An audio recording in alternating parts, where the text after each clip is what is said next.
Chers amis, téléspectateurs, auditeurs, abonnés, bonjour, marhaban, soyez les bienvenus, salam alaikum. Pour notre chronique du jour, nous allons parler de la différence d'approche entre ce qu'on appelle la médecine allopathique, c'est-à-dire la médecine conventionnelle, qu'on a l'habitude de voir chez le médecin de famille, à l'hôpital, etc., et la médecine naturelle, la naturopathie, que l'on peut qualifier beaucoup plus de traditionnelle. Et là, on fera avec notre invitée Hinda, que vous connaissez bien maintenant, une approche de la notion du mot traditionnel, que l'on utilise fort mal à propos, puisqu'on l'utilise pour la médecine allopathique, alors qu'en fait, c'est un terme qui convient beaucoup plus à la médecine naturelle. Notre invité, donc aujourd'hui, Hinda, je lui ai dit bonjour. Bonjour, on va Slimane. compter sur toi pour nous renseigner sur ces concepts, leur champ, leur approche, afin de mieux comprendre ce qui les différencie, mais aussi ce qui peut leur être commun. Alors, au niveau déjà de la médecine allopathique, donc la médecine conventionnelle, hein, comme tu dis si bien, c'est vrai qu'on l'appelle traditionnelle pour certains, mais à défaut exactement. Donc la médecine allopathique, elle porte bien son nom, c'est justement la médecine qui va donner un traitement allopathique, c'est un traitement avec des médicaments, voilà. Pour être clair, donc on va voir le médecin, le généraliste ou les spécialistes et ils vont nous donner une ordonnance avec des médicaments à prendre. Il faut savoir que la médecine allopathique va traiter, donc c'est ce qu'on appelle une médecine symptomatique, va traiter le symptôme. Alors, je serais tenté, parce que là je vais me faire un peu la voix de nos spectateurs, je serais tenté de te demander, alors à ce moment-là, la naturopathie, le naturopathe, lui, ne conseille pas de médicaments, ne prescrit pas de médicaments? Non, le naturopathe ne prescrit pas de médicaments. Lui, il va donner un conseil en naturopathie, en complément alimentaire, en plantes, en vitamines, mais ne va pas prescrire de médicaments. C'est le médecin allopathe qui va prescrire des médicaments. Donc, c'est ça aussi la différence. Et aussi dans la différence, c'est que comme j'expliquais, donc la médecine allopathique va traiter le symptôme.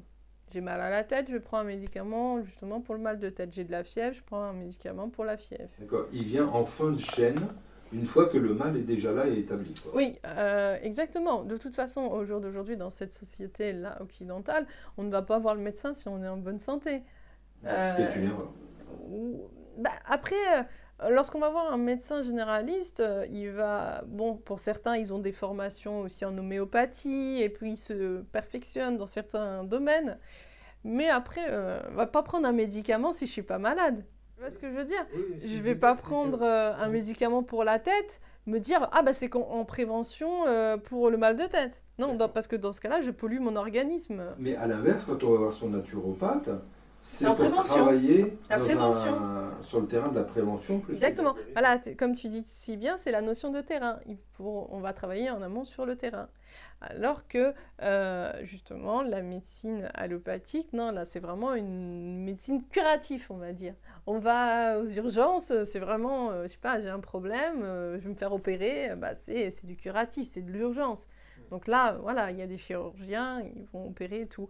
Le médicament, c'est pareil. Le médecin va faire une ordonnance avec des médicaments que le patient va chercher. Le naturopathe, lui, il va prendre, je parlais justement de l'approche holistique, c'est une approche globale de la personne. On prend la personne dans sa totalité, avec tout ce que ça peut engendrer. C'est-à-dire, en fait, la personne, c'est aussi son environnement. La personne, c'est ses chocs, c'est ses émotions, c'est son vécu, c'est son contexte familial, son contexte familial. professionnel. Exactement, c'est aussi comment... Même, vous voyez, on va poser la question de comment s'est passé votre accouchement. Comment ça s'est passé? Ça s'est bien passé? Ça s'est pas bien passé? Votre mère, est-ce qu'il y avait eu des disputes dans le couple? Là aussi, ça va avoir... On parle, on dit non, ça n'a pas de conséquences. Si, ça a une conséquence sur le fœtus. Le fœtus, il ressent tout. On dit le bébé ne ressent pas. S'il ressent, il se cogne, le bébé va pleurer. Il va ressentir. Donc au jour d'aujourd'hui, on a compris enfin que, voilà, que tout a son importance. Donc le naturopathe, lui, il va poser un questionnaire pour pouvoir aider au mieux la personne par justement des conseils en complément alimentaire pour justement, en fait ce qu'il va faire, il va donner des compléments qui va permettre à l'organisme de s'auto-réguler, de s'auto-guérir. En clair, ça veut dire que, par exemple, je ne sais pas, il y a un déséquilibre, un manque en vitamines, donc je ne sais pas, en vitamine C, en vitamine D, en oligo-éléments, donc en magnésium, en calcium, plein de tout. Il va donner des compléments riches en ça, en telle ou telle chose, qui va permettre à l'organisme de s'autoréguler lui-même. Donc on va voir le naturopathe qui a une approche globale de la personne parce que on va dire, soit en complément, hein, il y a des personnes qui viennent voir le naturopathe qui sont en chimiothérapie, qui ont besoin à côté d'avoir un conseil pour pouvoir fortifier le foie ou drainer le foie. Parce qu'il y a des plantes qui vont permettre justement d'agir hein, au niveau hépatique. Lorsqu'il y a de la chimiothérapie, c'est lourd. Hein, toute cette chimie est lourde, elle encrasse justement le foie, les reins.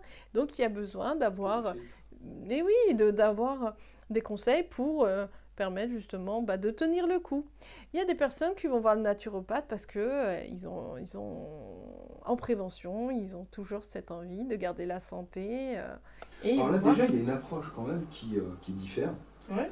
Parce que moi j'ai fréquenté les deux médecines et j'avais eu une habitude auparavant qui a changé dans mon rapport à la naturopathie, c'est que le remède, il est en nous, il n'est pas à l'extérieur de nous. Donc c'est en fait le système immunitaire qui lui réellement va apporter ou rétablir la santé au niveau du corps. Et que les apports externes que l'on prend ne sont là que pour l'aider à fonctionner. Exactement. Alors que moi j'avais toujours fonctionné à l'inverse, c'est-à-dire que c'est les médicaments que je prenais qui allaient rétablir ma santé. Non, pas du tout. Non, en fait un médicament, il est fait pour quoi? Il est fait pour traiter des symptômes. Il n'est pas fait pour rétablir l'équilibre ou redonner l'équilibre du terrain. Impossible. Un médicament va traiter le symptôme, comme je vous ai expliqué. On a mal à la tête, je prends un médicament pour le mal de tête. Mais il ne va pas expliquer de pourquoi j'ai eu ce mal de tête. Essayez de comprendre.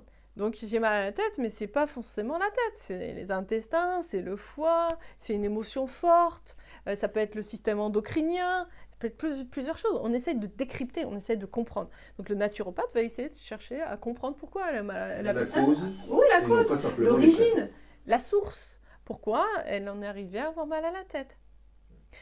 Pourquoi on est arrivé... Vous voyez, il y a un cas d'une personne qui s'est fait un cancer foudroyant du pancréas suite à une souffrance. On y reviendra sur la symbolique du corps, mais c'est énorme. Les rapports, mais bien sûr, psychisme, c'est énorme les émotions, l'influence des émotions sur le corps physique. Donc là, ce qu'on peut dire au niveau de la naturopathie, c'est que vraiment c'est une approche naturelle qui va permettre à la personne d'apprendre à se connaître. Et aussi, on va insister beaucoup sur la prévention. On va insister énormément sur la prévention. Ça, c'est quelque chose vraiment qui est important. Je veux revenir vraiment sur cette notion parce que moi qui l'ai vécu dans ma chair lors de mes traitements pour le cancer de la lymphe, je me souviens d'une chose qui était importante, c'est que quand on me soignait, chimiquement, c'est-à-dire dans les protocoles hospitaliers de chimiothérapie, etc. Il y a quelque chose qui s'est tout de suite passé, c'est que mon système immunitaire s'est écroulé. C'est-à-dire qu'on m'a attaqué le système immunitaire alors qu'on attaquait la maladie. En fait, on attaquait tout pour éradiquer une partie. Exactement. Alors que dans la naturopathie, on m'a tout de suite dit l'inverse. On m'a dit, mais surtout pas, parce que ce qui assure la santé et donc l'équilibre, c'est le système immunitaire. C'est le système immunitaire. Donc si vous n'avez plus de système immunitaire, il n'y a plus d'état de santé que l'on peut espérer à l'avenir. Donc ce qu'il faut, c'est avoir une démarche inverse, et c'est à tout prix rétablir votre système immunitaire, voire le renforcer. Parce que si la maladie est là, c'est parce que peut-être il n'arrive plus à lutter contre l'ensemble des poisons que je lui ingérais. J'étais fumeur, j'étais tout ce qu'on veut, entre les relations qui étaient des fois un peu empoisonnés aussi au point de vue professionnel. Oui, les personnes toxiques. Voilà, les personnes toxiques, mais aussi ce qu'on respire, ce qu'on mange, etc., font qu'à un moment donné, j'ai tellement chargé mon corps de poison que le système immunitaire n'arrivait plus à assurer ce nettoyage. Et c'est en procédant à l'inverse, en le renforçant et en travaillant à ne plus toxifier mon corps, que l'équilibre s'est refait alors que je ne faisais plus de chimiothérapie. Et donc ça a été pour moi un bouleversement complet parce que ça a été une démarche complètement inverse. Oui, bah, c'est la démarche justement du naturopathe qui va stimuler l'immunité par justement des compléments ou des plantes. On a de très très belles plantes qui vont stimuler le système immunitaire, surtout dans les cas de cancer. Je peux en citer quelques-unes. Vous avez par exemple 3 champignons qui sont extraordinaires qui viennent d'Asie, c'est le maïtake, shiitake, reishi, qui vont permettre justement de stimuler le système immunitaire. Vous avez une plante aussi qu'on appelle le rhodiola, ou on l'appelle aussi le rhodiol, qui, elle, va augmenter la production des natural killers, qui, eux, sont nécessaires justement pour la destruction des cellules cancéreuses. Vous avez aussi la propolis. La propolis, on pourrait faire justement une chronique dessus, qui est excellente, produit de la ruche, qui a une action antivirale, antibactérien, mais à forte dose aussi, il va avoir une action au niveau du système endocrinien et aussi au niveau des cancers. Ce dont se servent les abeilles pour nettoyer leur ruche et purifier le miel. Exactement. Donc, vous avez énormément de compléments qui permettent justement de booster le système immunitaire pour que le système immunitaire puisse jouer son rôle. Parce que la base, c'est quoi? C'est de rétablir l'équilibre du terrain et surtout donner les clés ou les substances nécessaires à votre propre organisme de s'auto-guérir lui-même. C'est ça le but. Le but justement de la naturopathie. C'est de vous permettre de vous auto-guérir par justement, on donne des éléments qui vont permettre justement à votre corps de s'auto-guérir lui-même.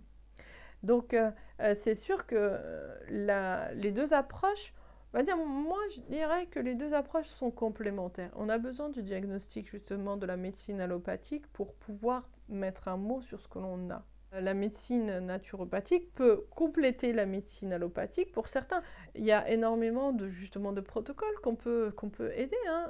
Par exemple, un traitement qu'on donne beaucoup aussi en naturopathie pour des personnes qui ont des cancers ou des inflammations, c'est le lavement. Le lavement au café. Le lavement au café, vous prenez du café bio avec de l'eau et en fait, un protocole à suivre.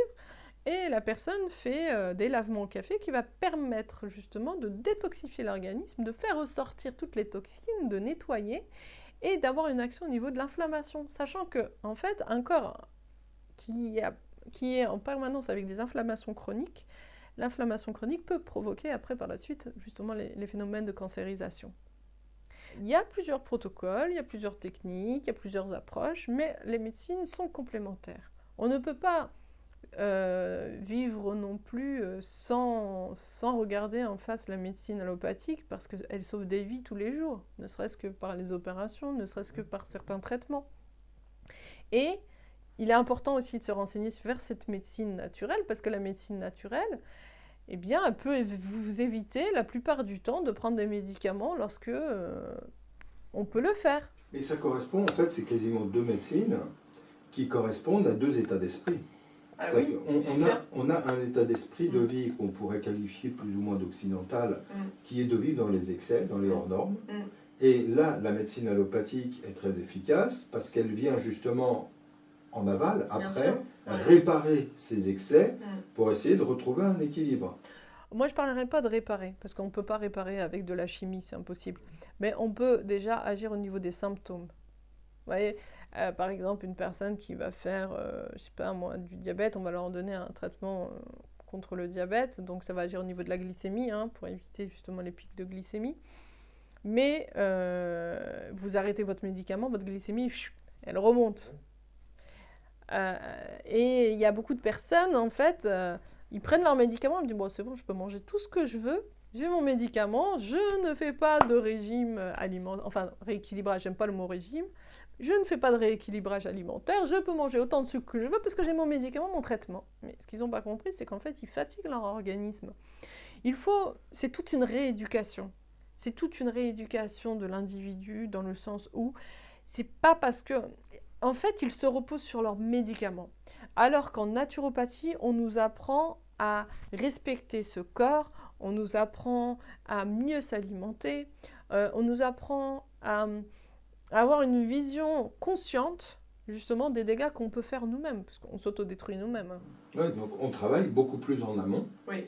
Et donc on a un rapport différent et ça correspond à une vision de la vie et à un mode de vie qui est différent. Bien sûr. Donc c'est pas spécialement dans l'approche du médicament, qu'il soit chimique ou naturel, c'est aussi dans la manière dont on envisage la vie et dont on la considère, dont on la respecte, que les choses vont aussi changer.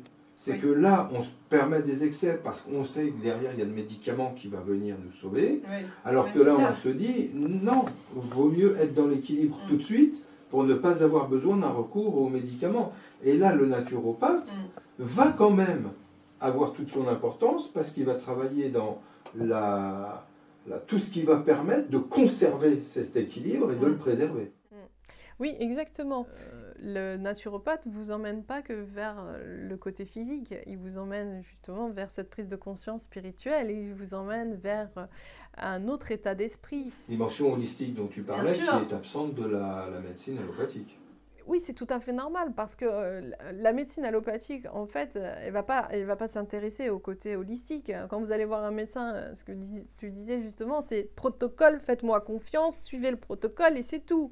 C'est-à-dire, ne cherchez pas à comprendre, ne regardez pas dans le vidal, ne cherchez pas les effets secondaires parce que sinon, oh là là, vous n'allez pas prendre le médicament. Et puis le symptomatique qui est en bout de chaîne, il est souvent corporel.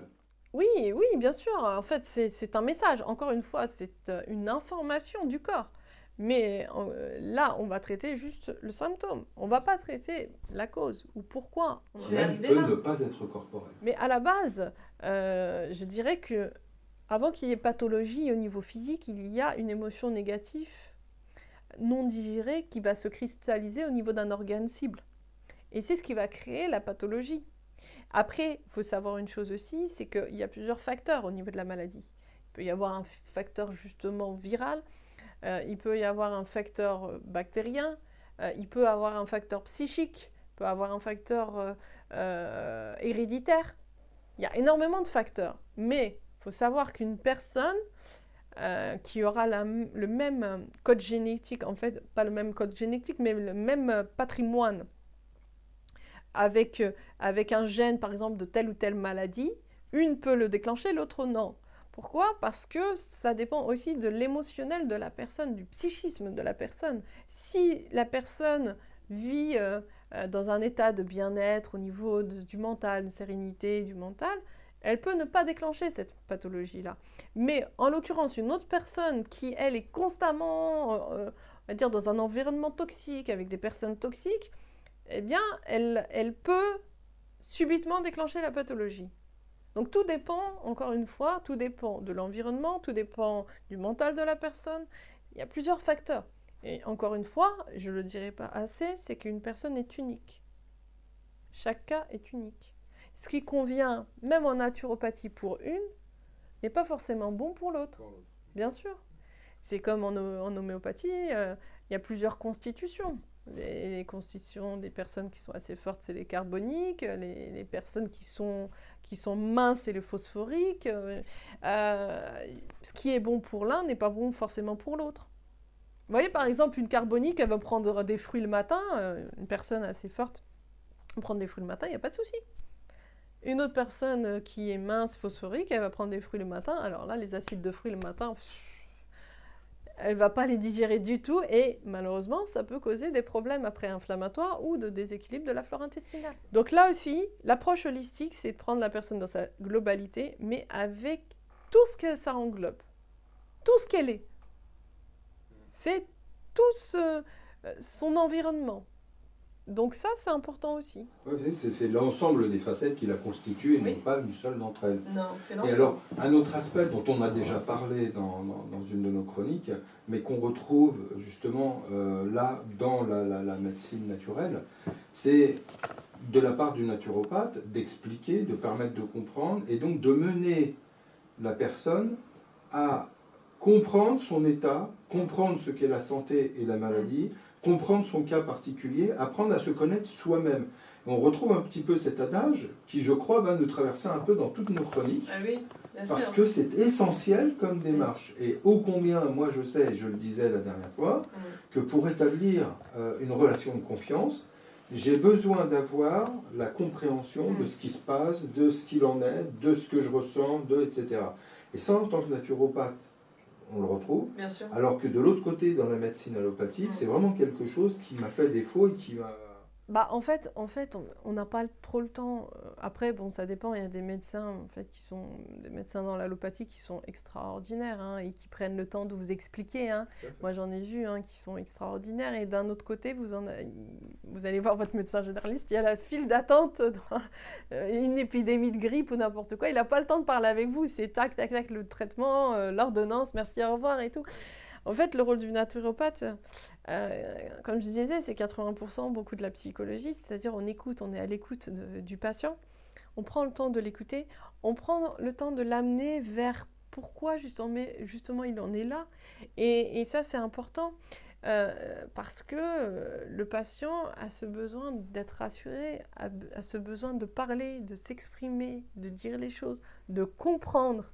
Parce qu'on ne peut pas dire, bon ben voilà, vous prenez telle chose, ça c'est pour telle chose. Le naturopathe, il va expliquer, il va dire, bon, tel complément, c'est pour telle chose. C'est pour rebooster le système endocrinien, c'est pour rebooster le système immunitaire. Et quand la personne comprend les choses, bah, elle se sent rassurée. Ah ok, d'accord, donc je comprends mieux pourquoi j'en suis là. On a besoin de logique et de cohérence. Bah, on va dire tout individu, hein, a besoin de logique et cohérence, sauf si voilà, je fais vraiment confiance et là je dis bon ok, il m'a dit ça, il y en a un, il m'a dit ça, je le prends. Malheureusement, on a eu des problèmes. Je ne vais pas citer le médicament, mais moi je me rappelle quand je travaillais en pharmacie, il y avait des gens qui prenaient un médicament pour perdre du poids, alors qu'en fait c'était un médicament contre le diabète. Et justement son indication a été détournée. Et là on apprend que ça a tué des gens. Oui, tout à fait. Donc, alors que si la personne pouvait comprendre, on l'amène vers justement pourquoi elle veut perdre du poids, pourquoi elle en est arrivée là, sans pour autant partir vers une chimie. Parce que là, en l'occurrence, c'est pour perdre du poids. Puis des fois, c'est 2-3 kilos. Hein. Là, ça devient aller chercher en profondeur. C'est-à-dire que là, il y a un déséquilibre émotionnel. Il y a un déséquilibre quelque part. Il y a un mal-être. Donc, il y a un problème de l'estime de soi, de l'image, de confiance en soi. En fait, le plus important, c'est qu'on amène la personne à s'aimer elle-même. Pas quand elle perd du poids, sur le moment, avec ses kilos. Qu'elle apprenne à s'aimer. Ça, c'est important. Et puis, je peux vous assurer, à titre où je suis concerné directement, les hommes aiment bien les rondeurs. Ah oui. Donc, c'est quand même assez faux que de se dire, une femme d'1m80, 40 kg, que c'est un standard de beauté, c'est faux. Oui, mais bon, après, malheureusement, encore, c'est un conditionnement. C'est ce qu'on nous impose, on veut nous l'imposer. On nous l'impose et on nous conditionne. Vous voyez dans les magazines tout le temps ces femmes qui sont minces. Vous voyez à la télévision, dans les défilés de mode, toujours ces femmes. Malheureusement, ça crée chez certaines femmes un mal-être. Et il y a après des pathologies comme la boulimie et l'anorexie. Donc, on vit dans une société, malheureusement, beaucoup, encore une fois, je ne le répéterai pas, de conditionnement. On est beaucoup conditionné. On est beaucoup dans le paraître plutôt que d'être dans l'être. La naturopathie vous ramène vers votre être. L'essentialité. L'essentialité, voilà. C'est le cheminement vers la reconnexion avec l'être. Et cet être qui est un être important, qui est un être qu'on doit aimer. Cet être, c'est un être justement où on doit être en reconnaissance. Ce qui nous ramène encore au connais-toi toi-même. Parce que Jalaluddin Rumi, par exemple, le fondateur de la confrérie des derviches tourneurs, disait « Sois ce que tu parais ou parais ce que tu es réellement en toi ». C'est-à-dire, ne fais pas de dichotomie entre ton intérieur et ton extérieur. Exactement. Sois toi-même. Mais oui. Et en fait, ce que j'aime beaucoup dans justement la notion de derviche tourneur, c'est que tout est en rotation. L'ADN est en rotation, elle est constamment en mutation, tout le temps, elle tourne, elle n'est pas figée. elle se transforme en fonction justement de vos pensées, de tout ce qui est extérieur, les pollutions électromagnétiques. Euh, et cette notation de rotation vous amène, justement, les derviches tourneurs, va amener l'individu à aller au-delà de l'ego, au-delà du moi, d'être dans la transcendance. Et la transcendance ne peut être accessible que lorsqu'il y a le dépassement de l'ego. Ouais. Et là, on rejoint toute la dimension holistique dont tu parlais tout à l'heure. Voilà, exactement. Donc on prend vraiment la personne dans sa totalité. Pour terminer et conclure, moi ce que j'aimerais, c'est aborder la notion des effets secondaires. Autant dans la médecine chimique, on a des listes d'1 kilomètre d'effets secondaires qui des fois sont catastrophiques, et autant dans la naturopathie, comme on est directement en rapport avec la plante, avec l'huile, avec le... il y a quasi zéro effet secondaire si c'est pris correctement. Encore si c'est pris correctement, parce que là encore, en l'occurrence, il peut y avoir des problèmes d'allergie. Hein. Donc, c'est pour ça que la notion de cas par cas est importante. Et de dosage aussi, puisqu'une fois tu me disais que de l'appeler médecine douce, c'est pas toujours vrai. Oui, exactement. Je vais prendre un cas, par exemple, moi ce que j'aime beaucoup, hein, je me permets de rendre hommage, il est toujours vivant, mais Robert Masson, diététique de l'expérience, c'est avec justement cet homme que j'ai fait ma formation de naturopathie. Et cet homme, c'est un grand... je veux lui rendre hommage parce que c'est quelqu'un qui apporte beaucoup, qui m'a apporté beaucoup. Il m'a permis de comprendre énormément de choses. Et lui, il a fait justement l'expérience au niveau de la gelée royale. Et donc, la gelée royale, par exemple, il y a beaucoup de personnes qui font des cures de gelée royale. Donc, il faut faire des cures de 21 jours, pas en continu. Il y a des personnes qui vont faire des cures de gelée royale en continu. Malheureusement, ça peut faire des hypertensions irréversibles. Donc c'est pour ça que les pauses thérapeutiques sont essentielles en naturopathie. Et pour la gelée royale, c'est pareil. Lorsqu'on a des cancers, il faut savoir que en fait, les cancers aiment beaucoup la gelée royale. Ça peut faire flamber aussi un cancer. Donc c'est pour ça que même en naturopathie, il peut y avoir des effets secondaires. Maintenant, bien utilisés, au cas par cas, normalement, il n'y a pas d'effet secondaire. Sauf si vraiment la personne, elle ne savait pas on va dire qu'il y avait un problème d'allergie, là ok, d'accord. Mais sinon, non. Vraiment, on étudie. Que ce soit avec l'ordonnance, son traitement allopathique, plus des compléments qu'on peut donner, normalement, ça peut que être bénéfique pour la personne. Donc on peut se piquer d'un rappel, pas d'automédication. Non, jamais. Jamais d'automédication parce que ça peut être, même dans les traitements naturels, ça peut être justement, ça peut faire des dégâts aussi. Il faut vraiment faire attention. Linda, merci beaucoup. Merci. Ça a été très instructif. Personnellement, j'ai appris beaucoup. J'espère que nos chers auditeurs aussi. Et qu'ils auront le plaisir de nous retrouver très bientôt. Ainsi que, comme vous le voyez en bas, les coordonnées de notre amie Linda, qui pourra vous recevoir et répondre à vos besoins en prenant rendez-vous avec elle si vous en avez besoin, pour plus de renseignements sur des points plus précis que nous le traitons dans nos chroniques. Merci beaucoup, à très très bientôt. Salam alaikum.